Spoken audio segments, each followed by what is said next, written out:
Setiap yang bernyawa pasti akan merasai kematian. Namun tidak semua daripada kita benar-benar bersedia untuk menguruskan insan tersayang apabila tiba saat itu.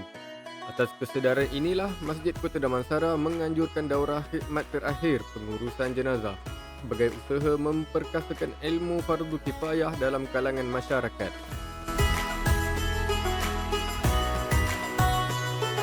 Ceramah disampaikan oleh Al-Fadil Ustaz Zainuddin Abu Bakar, pendakwah bertauliah Negeri Selangor.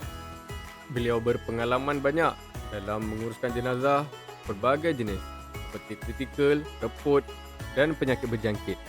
Untung siapa yang datang. Betul kafan. Sebab kalau kita potong besar ni akan ada anggota yang tak tertutup. Dia bukan cukup-cukup saja panjang dia. Peserta kali ini dapat teori praktikal macam mana kita nak mandikan, kafankan dan solatkan. Di kesempatan ini, kami ingin ajak anda join khairat kematian Masjid Kota Damansara yang berperanan membantu ahli dan keluarga ketika berdepan saat kehilangan insan tersayang. Yang berlipat berada di atas, yang terbuka baru di bawah. Kain-kain yang utuh-utuh ni tuan, koyak lebih kurang, saya nak buat kain perca. Jom tengok keunikan teori praktikal kali ini. Para volunteer dapat merasai bagaimana caranya untuk jadi jenazah. Tapi jenazah sementara je lah. Hilang tengok belasa. Ada tak belasa-belasa keliling dia? Ada. Macam slot yang pertama tadi, kita belajar teori. Macam mana nak menghadapi sebelum, selepas dan apa yang perlu kita buat semasa berdepan dengan orang yang menghadapi sakaratul maut. Tapi kali ini, betul-betul kena mandi. Lepas ni, betul-betul kena kafan.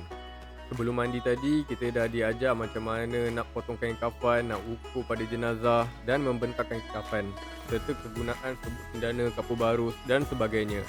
Banyak juga tips yang Ustaz kongsikan tadi. Kertas. Betulkan kiam dia. Maksudnya ikat bunga tau, ikat bunga.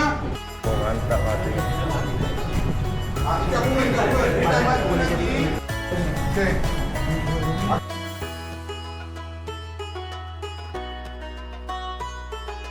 Rugi siapa tak join. Ilmu ni memang kita tak selalu pakai. Tapi bila orang yang tersayang meninggal, kita boleh berkhidmat jika ada ilmu. Semoga setiap ilmu yang dipelajari menjadi manfaat bukan sahaja kepada peserta, malah kepada seluruh komuniti apabila diperlukan kelak. Masjid Kota Damansara turut mengalu-alukan orang ramai untuk menyertai khairat kematian Masjid Kota Damansara sebagai satu persediaan awal buat diri dan keluarga. Jom daftar khairat dengan melayari ekhairatmkd.com. Masjid Kota Damansara, teguhkan ukhuwah, sebarkan dakwah.